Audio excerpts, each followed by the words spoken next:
有人问我，你一个新疆姑娘怎么老解读刀郎的作品呢？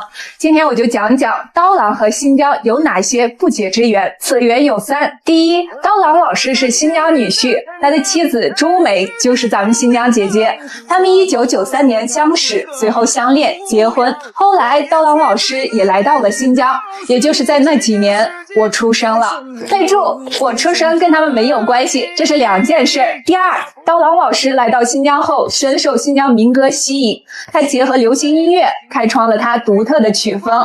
刀郎这个名字就是受到了新疆刀郎部落的启发，刀郎部落是维吾尔族的分支。刀郎还曾任新疆阿外提的形象大使。第三，刀郎老师很多家喻户晓的歌曲都是描绘了美丽的新疆。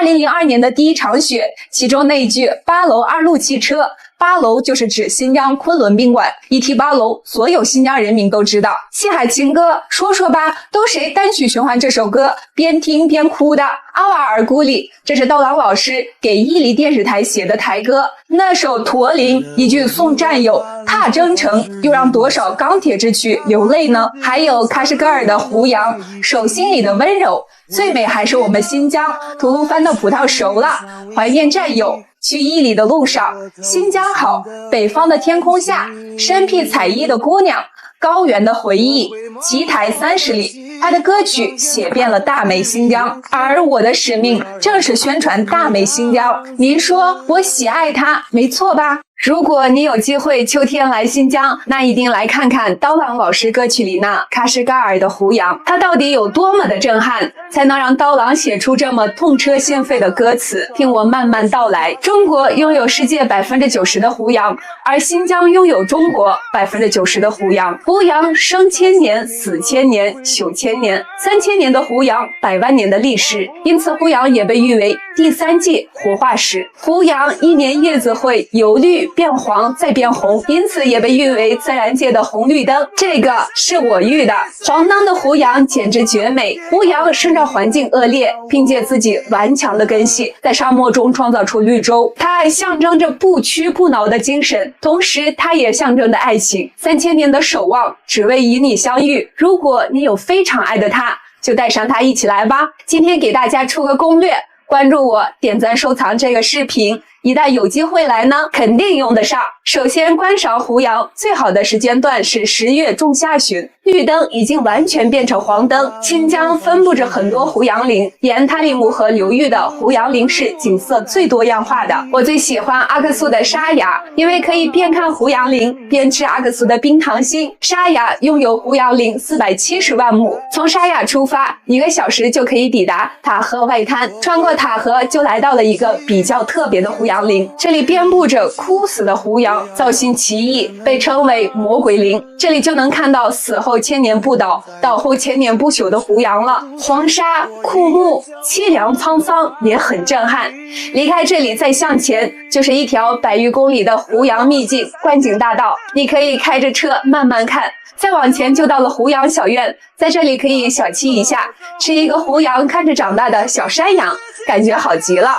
随后可以抵达塔里木河湿地旅游区了，这里配套设施完善，观景也更丰富，湿地胡杨、沙漠胡杨、戈壁胡杨、水胡杨应有尽有，美吧？有机会一定要来看看。刀郎有一首歌叫《喀什噶尔的胡杨》，发布在2004年的同名专辑中，这是刀郎的第2个正式专辑，是由李宗盛担任制作人的。刀郎凭借该专辑获得华语音乐传媒大奖最佳国语男歌手奖。点个赞，关注我，给你详细讲讲喀什噶尔的胡杨。喀什噶尔就是新疆的喀什，刀郎老师借胡杨描写了对爱情的至死不渝。我是3000年的成长，人世间中流浪，就算我是喀什噶尔的胡杨，我也会仔仔细细找寻你这个世界，在生命轮回中找到你。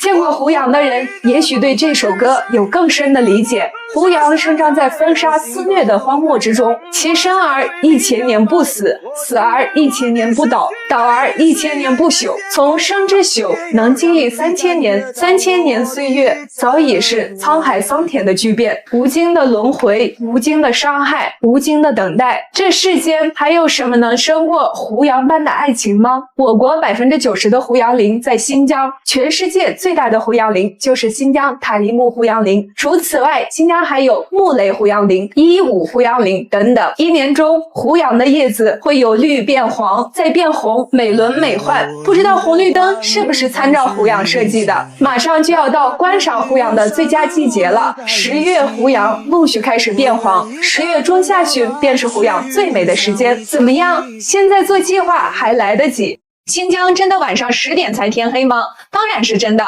那为什么会出现这种情况呢？这主要是因为时区不同，导致了时差。那问题来了，我国有几个时区呢？全国各地又存在多少时差呢？由于地球的自转，全球太阳升起的时间也不一样，一天24小时，而全球总共也分为24个时区。以本初子午线为准，也就是英国伦敦确定了中时区，向西、向东分别有12个时区，东西12时区重叠，完成了围绕地球一周。而我国横跨5个时区，东5区到东9区，每个时区时间相差1个小时，因此我国最东端和最西端的日升日落最长相差5个小时左右。而北京位于东8区内，我国为了方便计时，统一采用了东8区的时间，被称为北京时间，因此就会导致全国各地区日升日落时间点不一样了。假如北京8点天黑，西安就要到9点左右天黑，乌鲁木齐就要10点多，我国最西端的喀什就要11点多。但这个北京时间采用的是东8区的区时，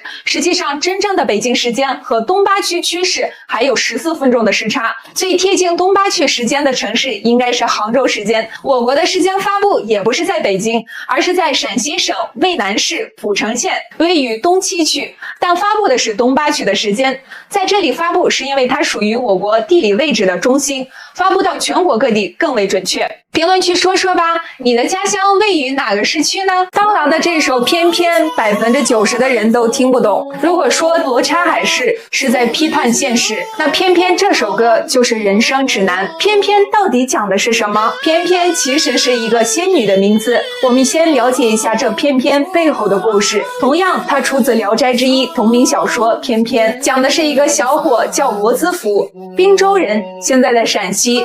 自幼父母双亡，跟随叔叔生活。罗子福14岁时被坏人引诱去嫖妓宿娼，喜欢上了一个风尘女子，后随着女子去了金陵，在妓院住了半年，最终钱财花光了，还染了一身重病，身体溃烂，被赶了出来。他没脸回家，便开始流浪。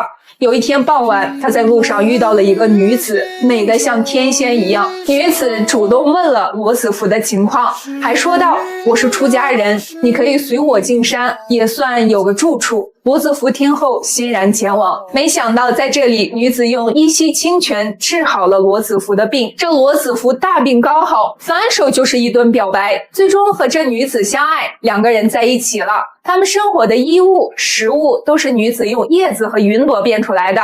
这女子便是偏偏。谁成想，偏偏还有一个好闺蜜叫花城。罗子福一见花城姑娘貌美，便动了歪心思，十足的一个渣男。结果他一有点小动作，身上的衣服就变回叶子。其实偏偏早已看在眼里，但没有责怪他。罗子福这才老实。后来罗子福和偏偏生了一个儿子，聪明伶俐，天生富贵相。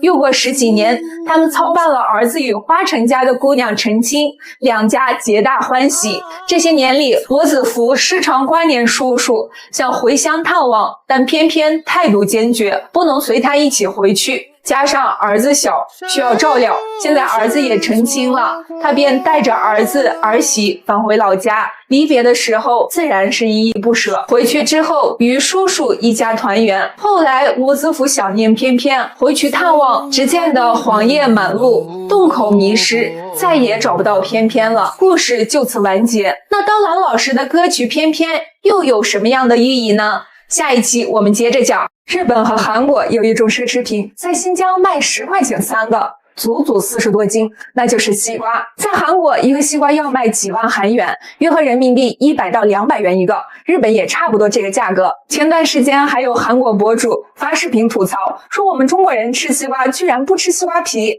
下面评论区还有人跟帖说笑死，他们居然不知道西瓜皮也能吃。还有人晒出韩国的超市在销售一袋袋装好的西瓜皮，那么问题就来了，这么多的西瓜皮到底是谁啃的呢？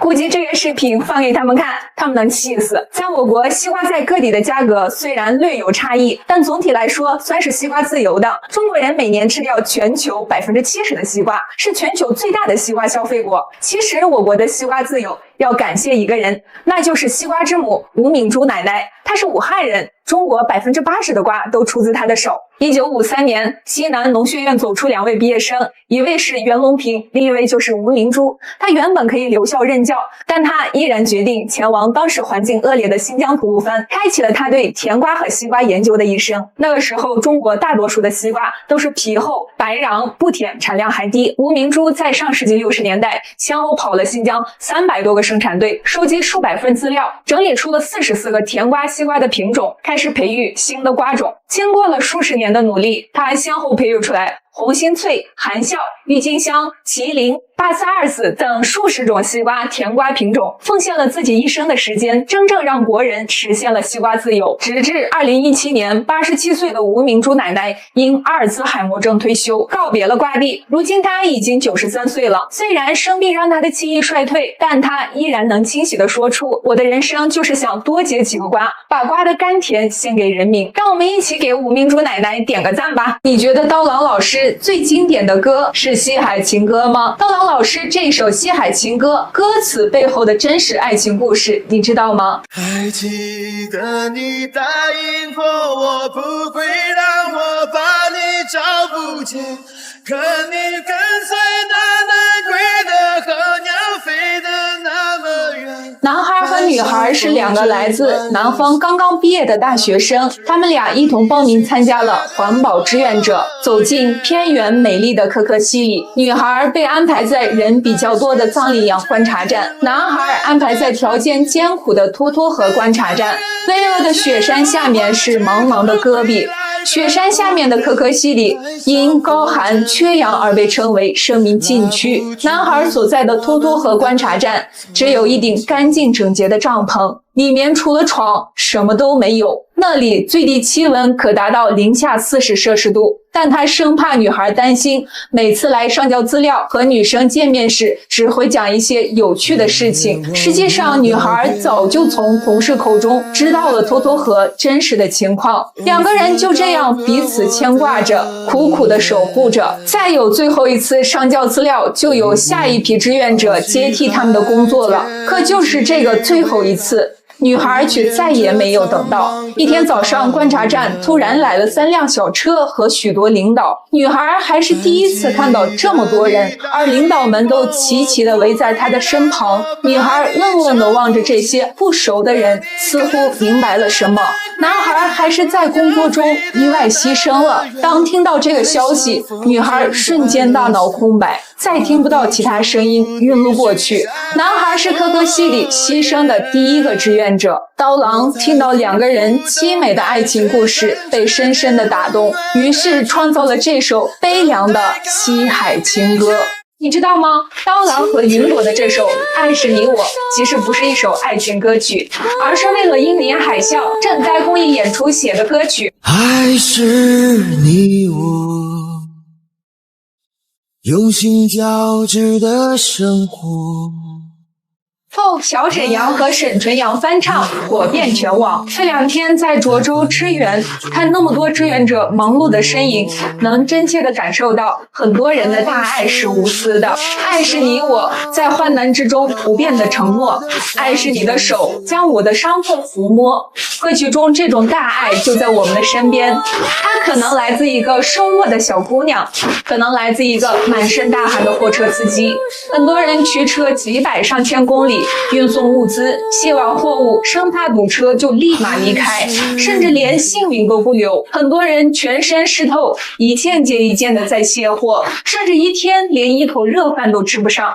很多人带上装备，一趟接一趟的冲进灾区救人，甚至连自己的生命都不顾。正如刀郎老师歌曲里面唱的，这时间我来了，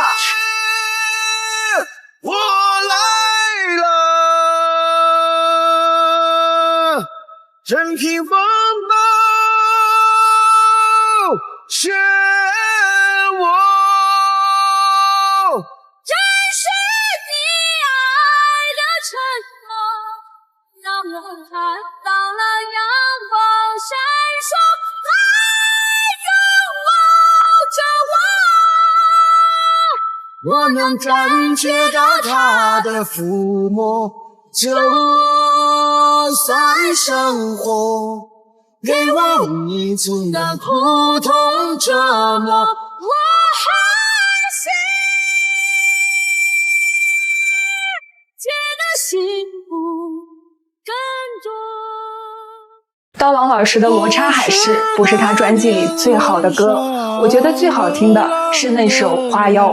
听《罗刹海市》能让你笑，而听《花妖》能让你哭。听这首歌，它背后凄美的爱情故事，你一定要知道。一对鸳鸯，生生世世的轮回，两个人同在一城，却不在一世。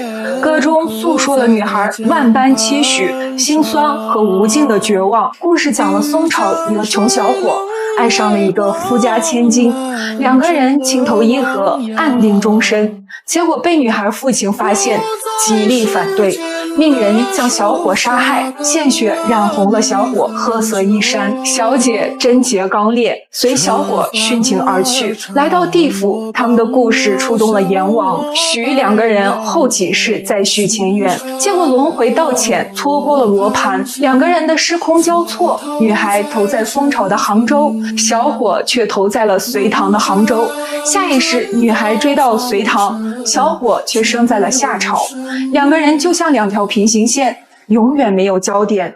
我在时间的年轮上像一滴眼泪，悲壮但又渺小。你我擦肩而过，你吹着我吹过的风，你是否还能闻出我胭脂的味道？如果将我起誓的眼泪全部累加，那这杭州城早已变成汪洋大海。我的心已经碎如流沙，放在车辙的旁边。如果有一天你奔波在路上，我便能与你相遇，那应该是我与你最近的距离。不能再讲了，再讲我就哭了。大家记住，在杭州谈恋爱要谨慎。我记得没错的话，白娘子和许仙在杭州爱的也挺费劲的。在爱情这个方面，杭州有没有成功案例了？小白杨这首歌你肯定听过，但您知道吗？这个小白杨哨所真的存在，原名叫塔斯提哨所，位于新疆塔城，与哈萨克斯坦只隔着一道铁丝网。塔斯提在哈萨克语中是石头的意思，说这里只有石头没有树。塔斯提哨所建于1962年，那一年代这里的条件很艰苦，环境恶劣，甚至没水没电，喝水需要去数公里外背回来。战士们在这样的情况下守护着祖国的边界线，保卫着我们的家园。这里的第一抹绿色是一位叫程富胜的锡伯族战士带来的。1980年，程富胜19岁，被分配到塔斯提哨所。3年后，他第一次回家探亲，对母亲说起了哨所的艰苦。他母亲一夜未眠，第二天便在自家院子挖了10棵小白杨树苗，教他带上。战士们每天就用洗脸刷牙省下来的水浇灌这些小白杨。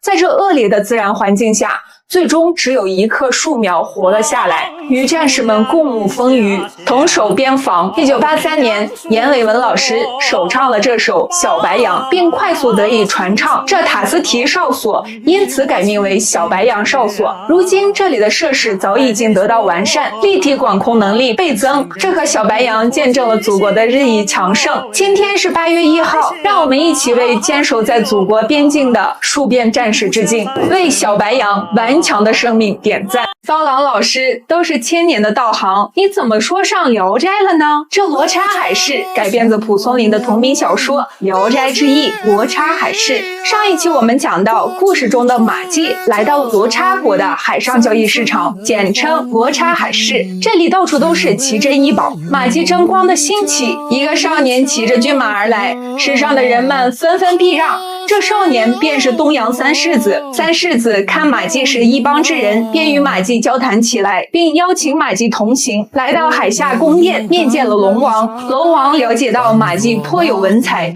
便请求马季写一篇海市赋，描写海市的繁荣之景。马季不负所托，随笔写下1000余言的赋作献上。龙王看了拍手称赞，见马季才华横溢，欲将自己的爱女许配给马季。这才聊了一会儿，就谈婚论嫁。马季听后拍案而起，离开坐席，说道：“岳父大人在上，请受小婿一拜。”这马季也是爽快之人，其实马季心中也在嘀咕：这龙王女儿见都没见过，这王河开的有点草率，说是迟，那是快。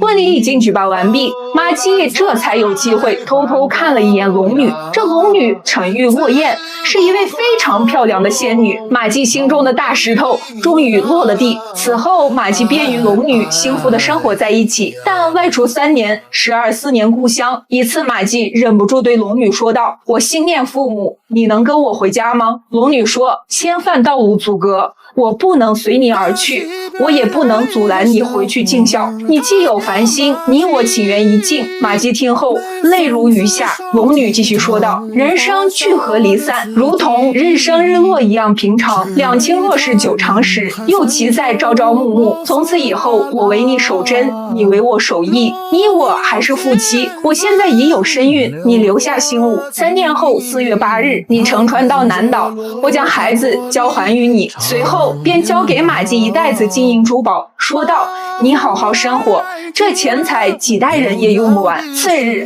马季离开东海，返回家乡赡养父母。他如约没有再娶。3年后来到南岛，果然一男孩一女孩在沙滩上嬉戏玩耍，腰间还佩戴着当初留下的信物，身上还有一封信，道出了龙女对他的思念，也有一些嘱托。马季看完便泪流不止，他十分珍惜这段爱情，为之守义妇儿，对龙女念念不忘，情深意切。马季最后如何？蒲松龄没讲。马季回到现实，可现实又是什么呢？花面丰盈，世情如鬼，蜃楼可见，海市难寻。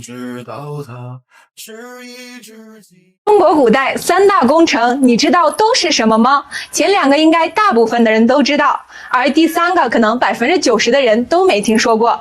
第一个，万里长城，世界8大奇迹之一，总长度2.1万公里，这个不知道的评论区扣1。第二个，京杭大运河，是世界上最长的古代运河，总长1794公里，这个不知道的评论区扣2。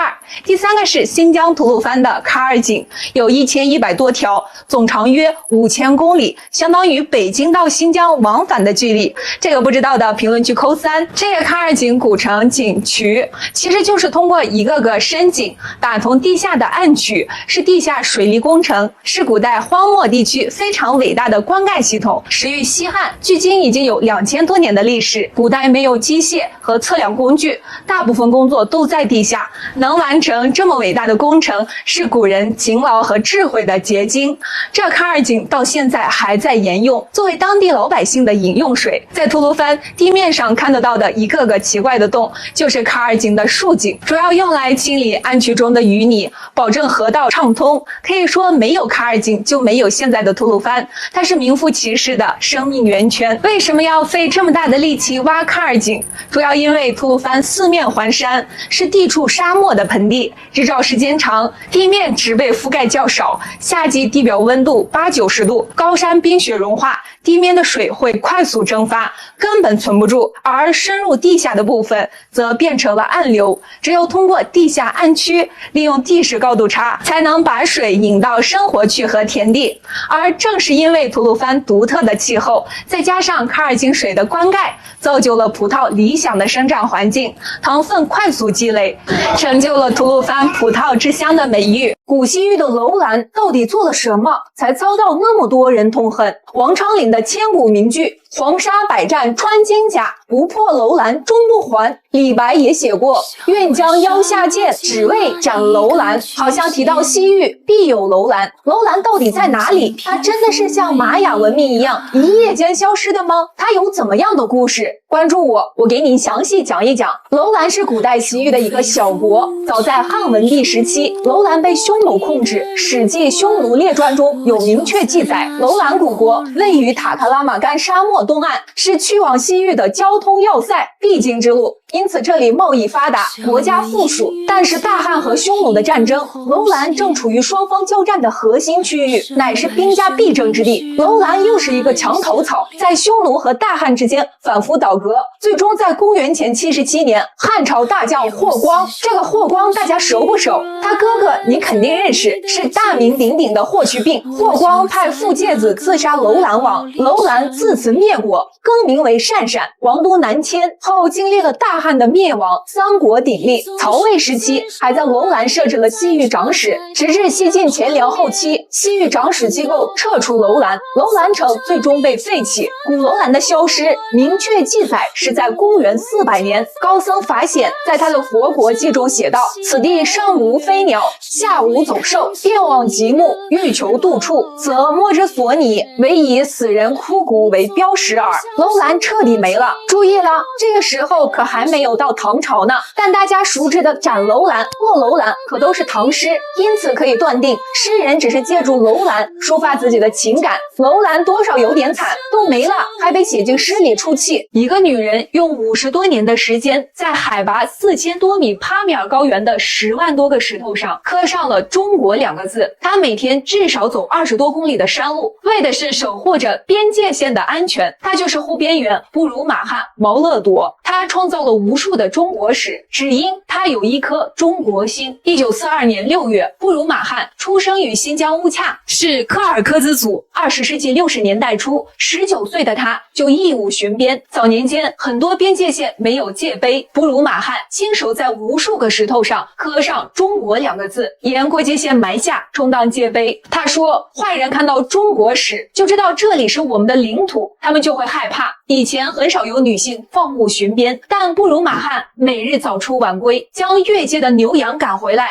查看陌生人有无进出边界。东古拉玛山口离布鲁马汉的家有60公里山路，他照顾不了家庭，一路上悬崖、乱石滩、沟壑密布，他的腿脚经常被尖利的岩石划出一道道血口，很多次受困于暴风雪中。护边生涯里，布鲁马汉遭受过无数危险，别人的劝说和家庭的矛盾都没能改变他坚定的内心。这一坚持就是50多个年头，刻了近10万多块中国史。他为这些帕米尔高原上普通的石头赋予了特殊的意义。现在他的5个子女都成为了护边员，他常对孩子们说：我因为护边一辈子才过得这么有意义，英雄该被我们歌颂和铭记。2019年，布鲁马汉被授予了人民楷模的国家荣誉称号。一个有效的举措是可以流传几千年的。屯垦戍边到底是什么来头？新疆生产建设兵团肩负着屯垦戍边的职责，他们和平年代搞生产、搞建设，将荒漠变良田。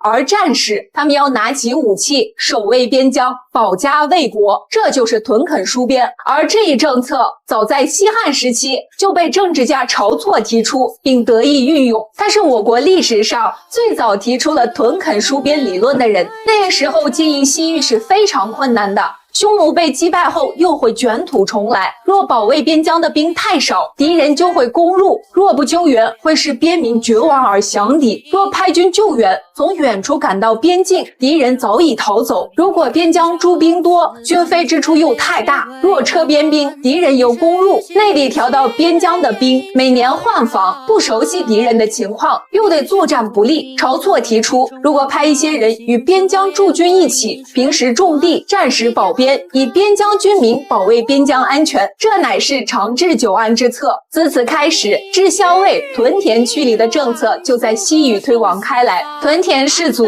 一兵一农，一耕一战，不仅为军队提供了粮草，保证了军队的战斗力，而且发展了生产，繁荣了经济，促进了边疆地区的社会进步。所以自汉朝以后，历朝历代都是把屯垦戍边作为了经营西域的一项重要举措。几千年来，这一政策相袭至今，为晁错点赞。奇台是哪里？您知道吗？刀郎老师有一首歌曲叫《奇台30里》，写的就是这里。奇台是在乌鲁木齐东侧，现在奇台正在修建全世界最大、精度最高的全向可动的射电望远镜。这个望远镜足足有110米的孔径，这么大的一个锅，得装多少奇台拌面呢？目前项目的土建主体工程全部封顶，项目取得重大进展，但建成还需要3年，要等到2028年投入使用。喜欢吃面的朋友们，哦不，喜欢天文的朋友们，期待吧！一微热一幅画，佳人是笑纳。桑寄落花，寒马西风吹瘦马，谁能为我熬一缕青发？那人是你吗？眼底里微若一幅画，佳人却笑纳。桑寄落花，寒马西风吹瘦马，谁能为我熬一缕青发？那人是你吗？快跑！咋了有狼追我！哪儿呢？那为什么追你？我偷了他的毛。你偷了狼毛？狼毛。在新疆旅游，你会不会遇到狼呢？大部分情况下是遇不到的，但新疆有个地方你可以看到很多的狼。走，我们去看看。看，这个山上全都是狼，这边还有一个黑狼。你们敢想吗？养这些狼的居然是一个女人。看，吴杰正在薅羊毛，不是羊毛，狼毛。薅羊毛感性啊！我这是纯纯的狼哎。吴姐，这个所有人都能薅吗？你相公可以。我可以进去薅是吧？是的，是的，你绝对可以。他薅我，我薅他。吴姐，我问你一个问题啊，如果在野外遇到一个狼，应该怎么办？野外遇到狼的情况下，首先第一个你不要害怕，你是2条腿，他是4条腿，你绝对跑不过他，这是第一条。第二条，如果手上有铁器，旁边有铁器或者是什么东西的时候，你弄出来一些响声。再要是实在没招了，把衣服一脱下来，掏过头顶，发出最难听的叫声就可以。这是唯一自救的，而且你和他不要对视，你不要和他对视。但凡他要是走开一点点，你赶紧找个机会溜。但是你不要直接这样看的好好掉头，我这样一跑不行啊！你是要面对着他，这样子盯着他，这样慢慢的退，离开他。这是在野外遇到狼的时候，你先是要自己冷静下来，再去对付他。学会了，大家知道了吧？新疆人的婚礼到底有多热闹？我们去看一个新疆婚礼，看看新娘子漂亮不漂亮。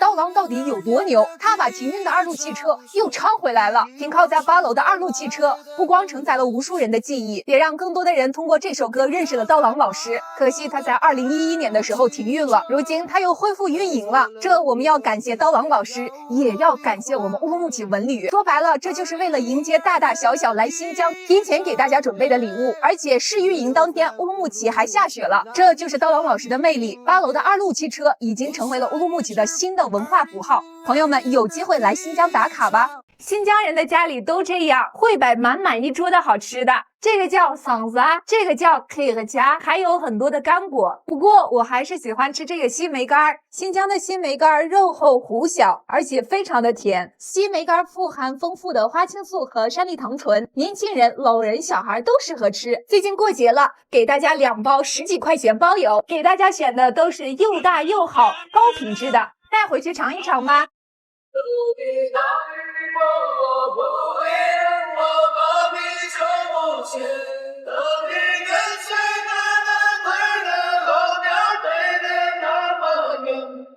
像风筝般幸福，拉不住，必须像一个夜。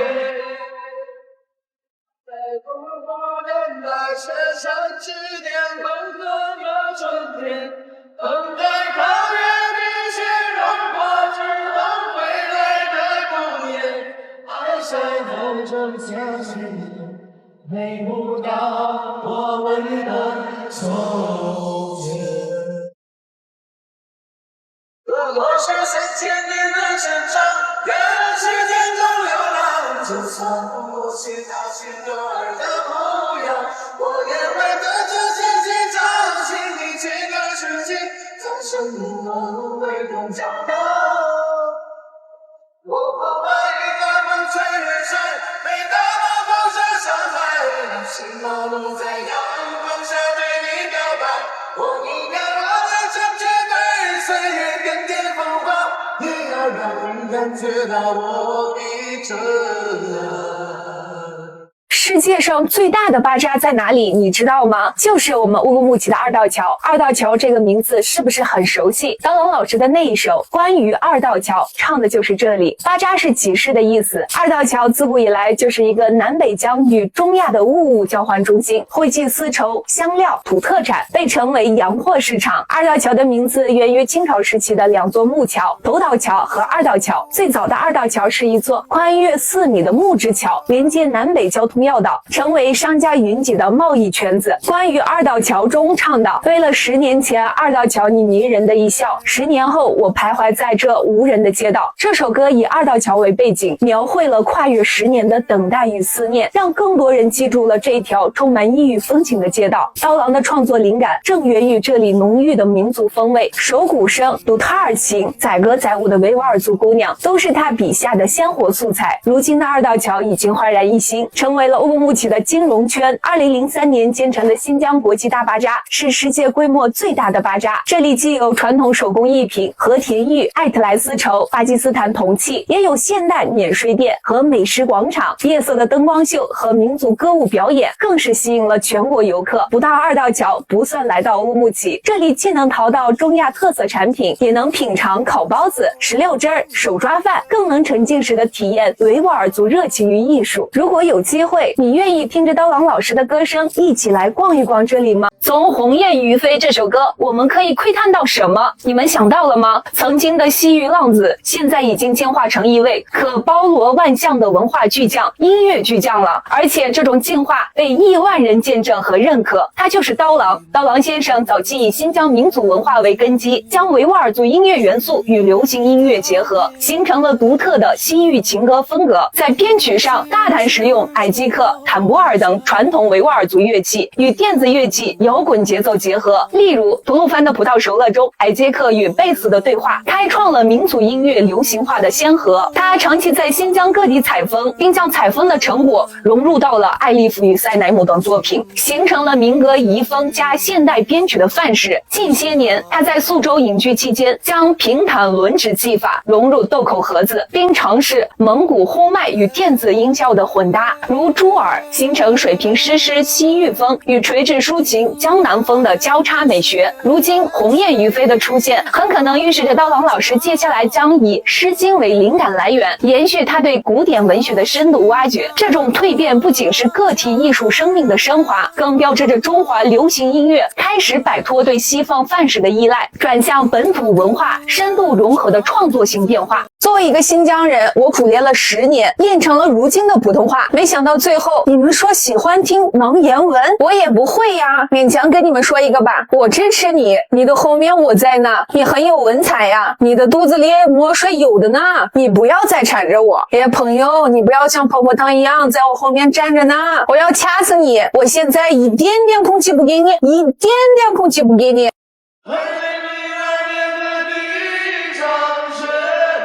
只留在乌鲁木齐燃烧的情节，你像一只飞来飞去的蝴蝶，在白雪飘飞的季节里摇曳，忘不了把你搂在怀里的感觉，比藏在心中那份火热更暖一些，忘记了窗外的北风凛冽，看一次把温柔和正面重叠。刀郎老师团队里面，我敢肯定的说，长得最好看的很难选，但名字最长的只有一个，她叫迪纳尔阿伊阿布莱提，简简单单10个字。咱新疆姑娘的名字长，用的乐器也长。这个萨塔尔一般高度在1.4米左右，个子不高的有些音符可够不着。萨塔尔一响，大漠西域的场景就历历在目了。迪纳尔对萨塔尔的弹奏更是一种视觉和听觉的双重盛宴，展现了新疆乐器独有的魅力。他13岁就爱上了萨塔尔，为了学好乐器，换了6个专业的老师，努力坚持了下来。在刀郎老师团队选乐手时，他忍着高烧排练，最终得到了刀郎老师的认可。他现在可还是一个大3的学生啊，是不是单身？我帮大家去问一问，等我消息。有人问我，你为什么那么喜欢刀郎？还有个别人说这叫刀吹。我告诉大家原因：第一，因为刀郎老师是新疆女婿，写了很多新疆歌曲，为宣传新疆做了很大贡献。另外还有一个更关键的原因，4个字：先生大义。刀郎老师的公司发了一个声明，合肥演唱会是14、15日举行，但是在举办的前一天13号是南京大屠杀死难者国家公祭日。刀郎公司呼吁大家穿着得体，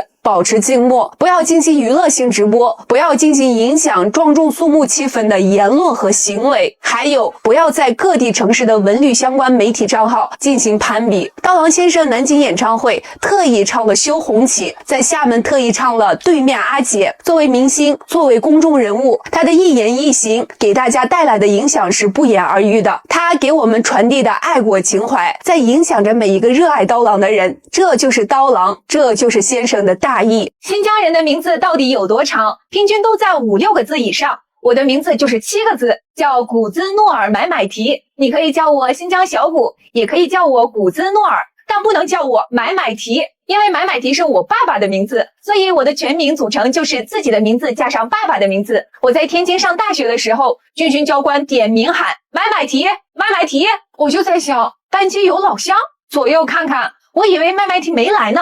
教官以为我没来呢。新疆人的名字翻译过来都有一个美好的寓意。我的名字古兹诺尔翻译过来就是美丽的光的意思。希望我能像一束美丽的光，给你带来温暖，照亮前方的路。关注我，你的新疆好朋友。新疆人的名字到底有多长？平均都在5、6个字以上。我的名字就是7个字，叫古兹诺尔买买提。你可以叫我新疆小古，也可以叫我古兹诺尔，但不能叫我买买提。因为买买提是我爸爸的名字，所以我的全名组成就是自己的名字加上爸爸的名字。我在天津上大学的时候，军训教官点名喊买买提，买买提，我就在想，单街有老乡，左右看看，我以为买买提没来呢。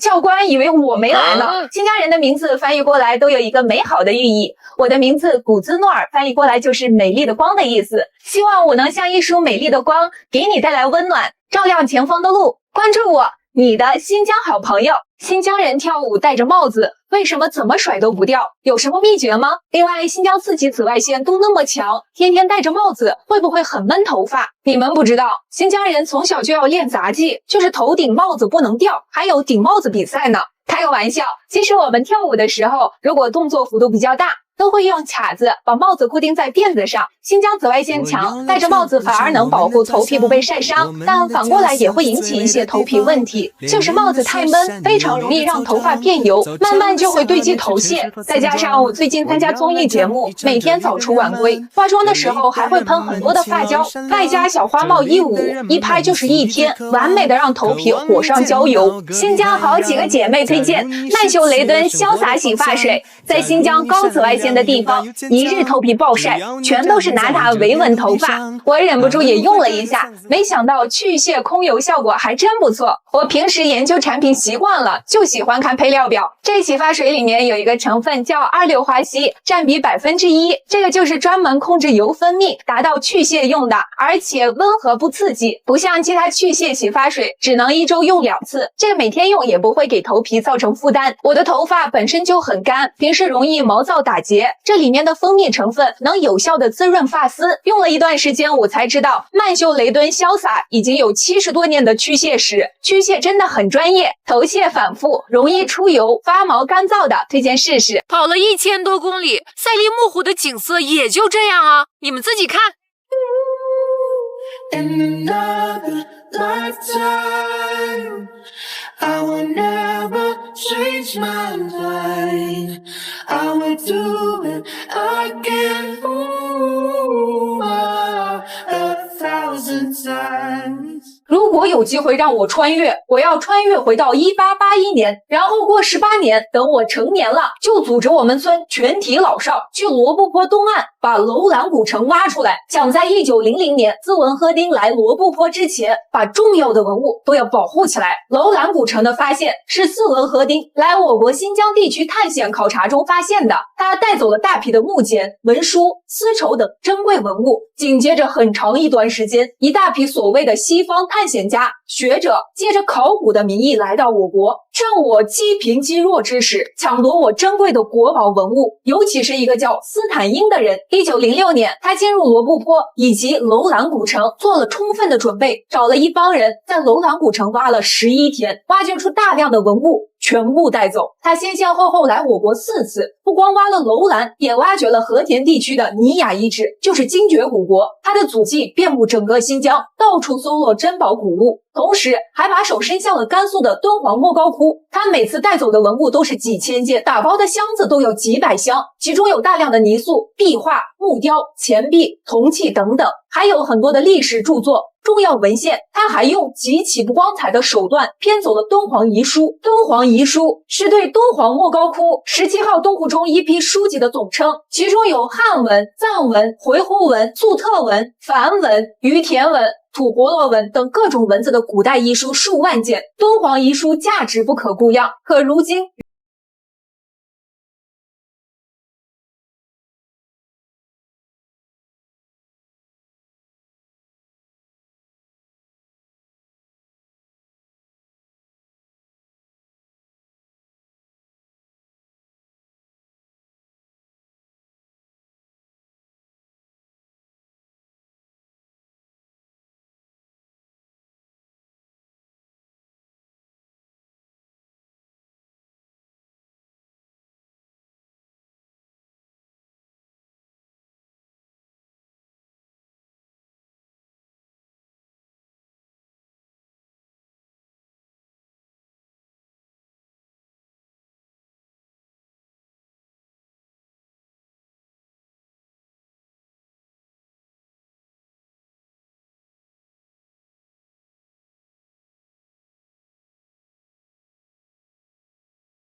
哎，咱爸爱吃什么水果？西瓜，那咱回家不能空手回去啊，买点西瓜呗。那买个10块钱的吧。10块钱的闹呢？你回趟家拿10块钱的西瓜，最低15。拿得动吗？不用那么多。15块钱西瓜我拿不动吗？就买15的，走。你确定？我确定。大哥，给他选15块钱的西瓜，5块钱一个，随便挑。5块钱一个，挑吧。这么大的西瓜5块钱一个，来装到。哦，5块一个5块，这一个得多少斤啊？13公斤。一个5块，一个5块。报个大来。不用太大啊，差不多就行。这大哥还给我报个大的，你能行吗？必须行。来吧。来一个5块，一个5块。来，这些都是你的，拿吧。我就特别轻松，这拿15块钱的。快走走啊！啊，我看看窗帘。走，看看窗帘。走。哎呀，不行，太重了。啊，看看小汽车。走。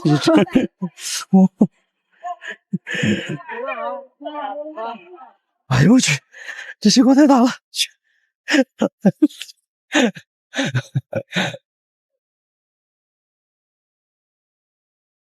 谁扔的水瓶子，真是一点公德心都没有。哎，走。哎呦我去，谁他妈这西瓜这么大啊！哎，感觉咋样？还行，买20的好了。我渴了，买水去。我要喝奶，喝奶？这就有。哦，这新疆路边就有卖奶的。你要喝多少？我来10块钱的呗。啥？10块钱？对呀，一杯奶茶不得10块钱吗？那你喝得了吗？没问题，来吧。你必须喝完哦。再借来10块钱的。这真的是纯天然的奶啊！一勺。还有吗？有，还有呢。10块钱的啊，姐。3勺。4勺。喝吧。这是10块钱的。这是多少？10块钱5斤，都得喝完。8楼的2路汽车，你们想坐吗？如果想坐的人多，我要不要考一个公交车驾照呢？这儿正好有一辆，我们去看看。